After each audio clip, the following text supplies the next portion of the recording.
River Parkland. Mr. Speaker, and it's a privilege to speak here on behalf of my constituents, Sturgeon River Parkland, today in the House. And I also want to wish every member of this House and the Canadian people a very happy St. Crispin's Day. And I'm going to start by a small excerpt from a speech from Shakespeare's Henry V, in which the king, before the Battle of Agincourt, said, "By Jove, I'm not covetous for gold, but if it be a sin to be covetous for honor, then I am the most offending soul alive." Wow. And I think that's illustrative of the debate that we're having here today, when people are more covetous for gold than they are for their own honor. Hear, hear. And I think we've seen that very clearly with the debacle at the Sustainable Development Technology Council. Mr. Speaker, there's never been a better time in this country's history to be a liberal insider than under this Liberal government. And after 9 years, this government's really shown no restraint in enriching their friends. And as we approach the dying days of this government, the Liberals are more desperate than ever to hide the truth, going to extraordinary lengths to block the release of documents into this terrible, terrible scandal. $400 million we're talking about of taxpayers' money that was misappropriated by the Sustainable Development Technology Council. Now, why are we here today? To my constituents who may just be tuning into the debate here, we're talking about parliamentary privilege. Members of the House of Commons have something called parliamentary privilege. It's a sacred principle that we inherited from Westminster. Erskine May's treatise on the law, privileges, proceedings, and usages of Parliament defines parliamentary privilege as thus, quote, "Parliamentary privilege is the sum of certain rights enjoyed by each House collectively, and by members of each House individually, without which they could not discharge their functions, and which exceed those possessed by other bodies or individuals."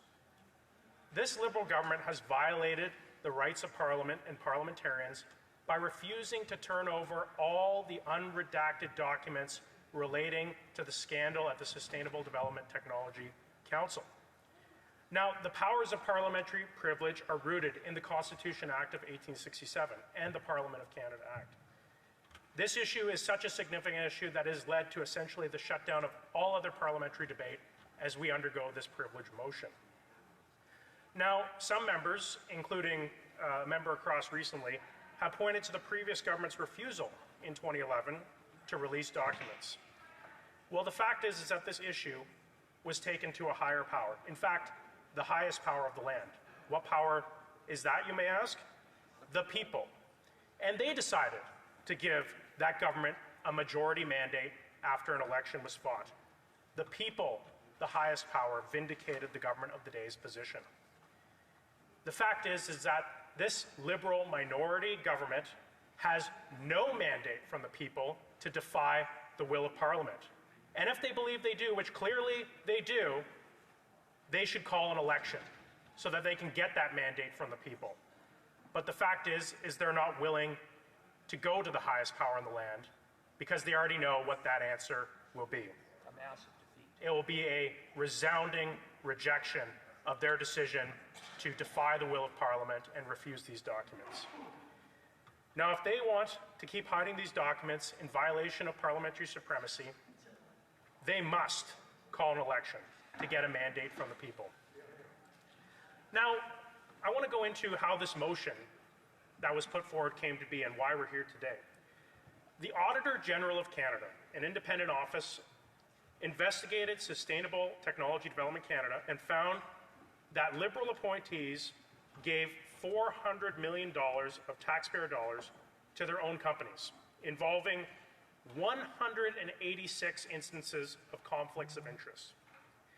The Prime Minister's former industry minister, Navdeep Bains, handpicked these board members and their chair to manage $1 billion in taxpayer funds. In February of 2023, employees at the fund, this came from within the organization itself, filed a complaint. And that complaint led to this investigation, a complaint for which Conservatives fought to get an investigation for, a complaint which this Liberal government fought tooth and nail to avoid an investigation over. And when the Auditor General's report was made public, they found there was 186 conflicts of interest involving the board and the chair.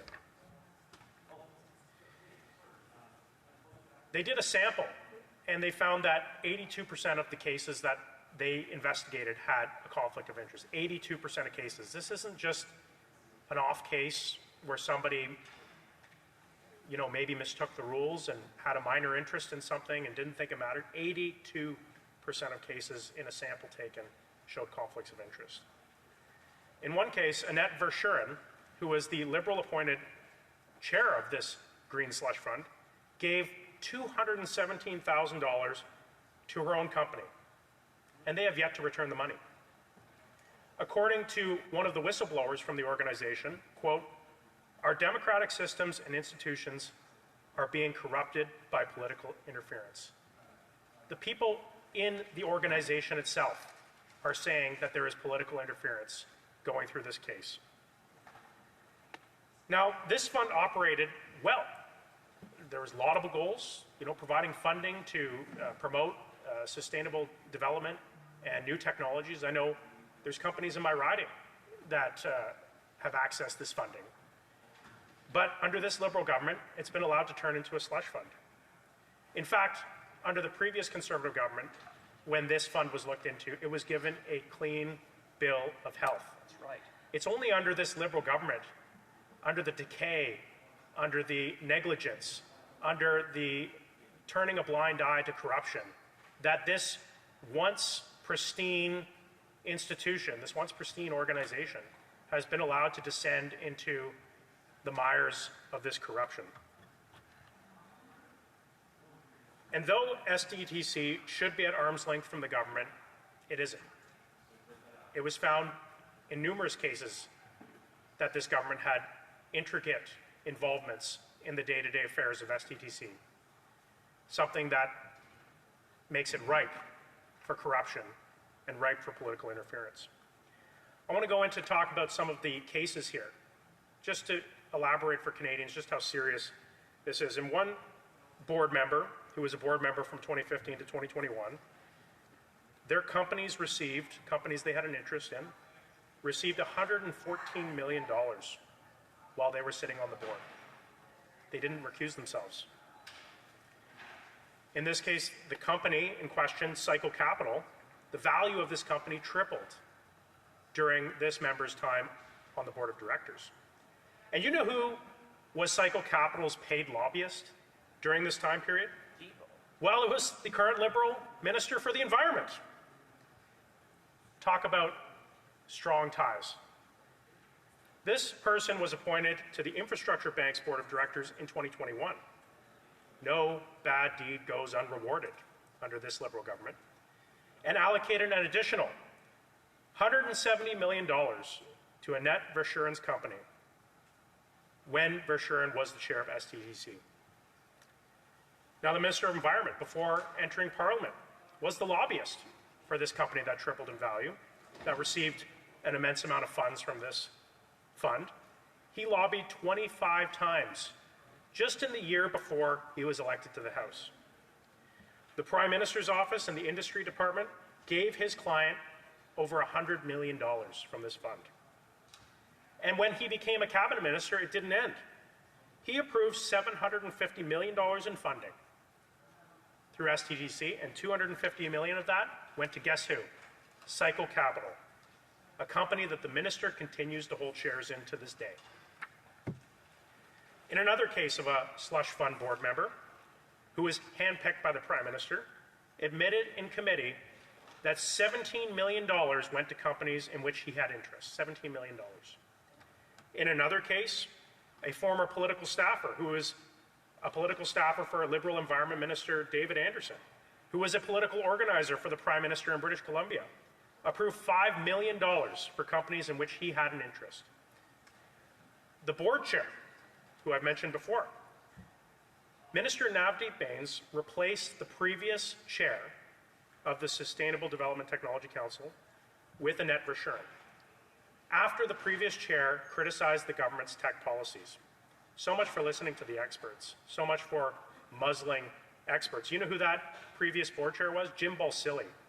one of the pioneering tech entrepreneurs of our country, started BlackBerry. In fact, Jim Balsillie warned this government about the conflict of interest of appointing Ms. Verschuren, but they ignored it anyways. In fact, the minister at the time knew that her companies were receiving funds, and yet appointed her anyways. The minister at the time, the Liberal minister, ignored repeated warnings from the Privy Council office, from the Prime Minister's office, and his own office. In fact, in one case, Ms. Verschuren herself even told him that she had a conflict of interest, but that wasn't good enough for this Liberal government. They were going to go ahead and appoint their hand-picked chair. Verschuren moved a motion and voted to send $220,000 to her own company. And the ethics commissioner, this isn't just me saying it, the ethics commissioner has found her guilty of violating her ethics laws. I'm going to quote from some of the whistleblowers, because so many of these whistleblowers have come forward.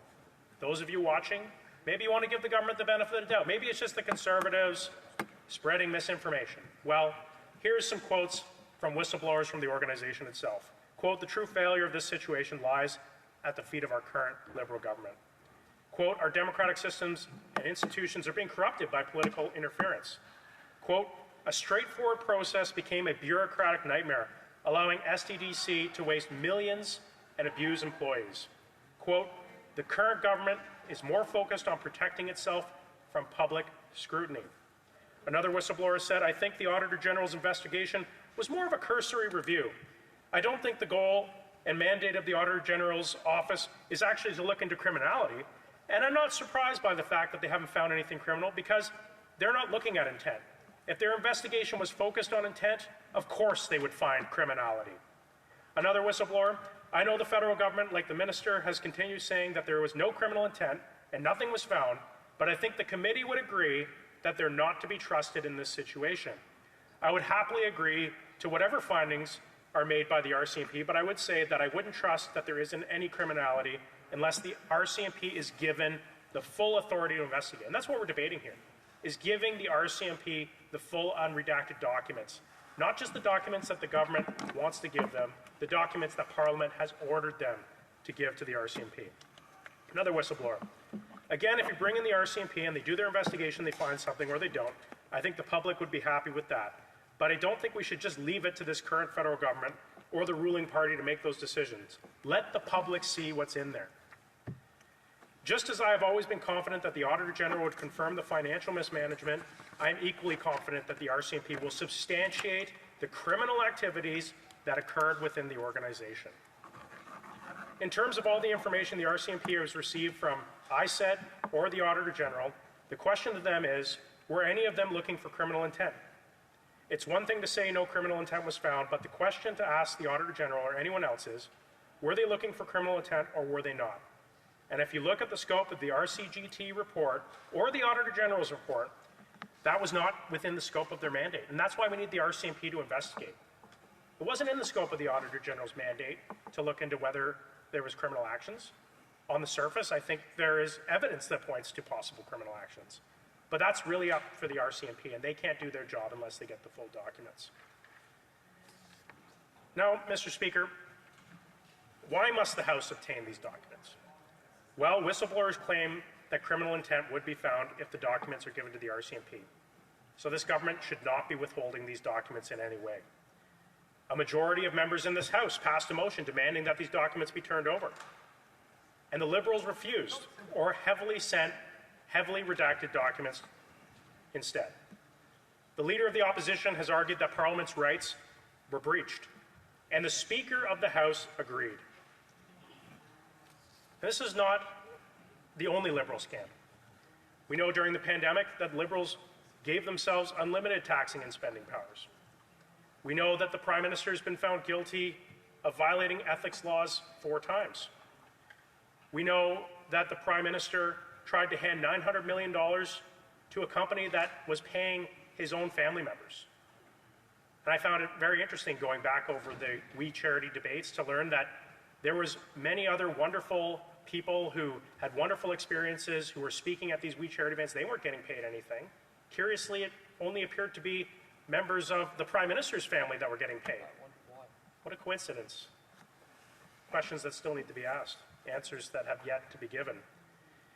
We know that in 2021, this government took the Speaker of the House to court over the Winnipeg lab documents. The House asked for those documents. We fought an election on it. This government was handed a minority mandate with a lower percentage of the popular vote than the Conservative Party. They don't have a clear mandate. They were given a mandate to work with other parties in this House. And this government has refused to work with members. They have stonewalled and refused to give these documents in defiance to the will of Parliament, a mandate that they did not get from the Canadian people in the last election. That's right. We're only scratching the surface. The Auditor General was only able to review half of the transactions in this case. And we know that a full review, when we consider that 82% of a sample size had conflicts of interest, we know that a full review is going to show even more conflicts of interest. The CFO of the industry department himself called this worse than the sponsorship scandal. What is this government trying to hide? This is just the tip of the iceberg. And that's how it starts. I remember my late friend who sadly passed away this summer, John Williams, former MP, former chair of the Public Accounts Committee, who relentlessly worked on a little-known issue called the sponsorship scandal, ad scam. Happened in the 90s. Some people started talking about it.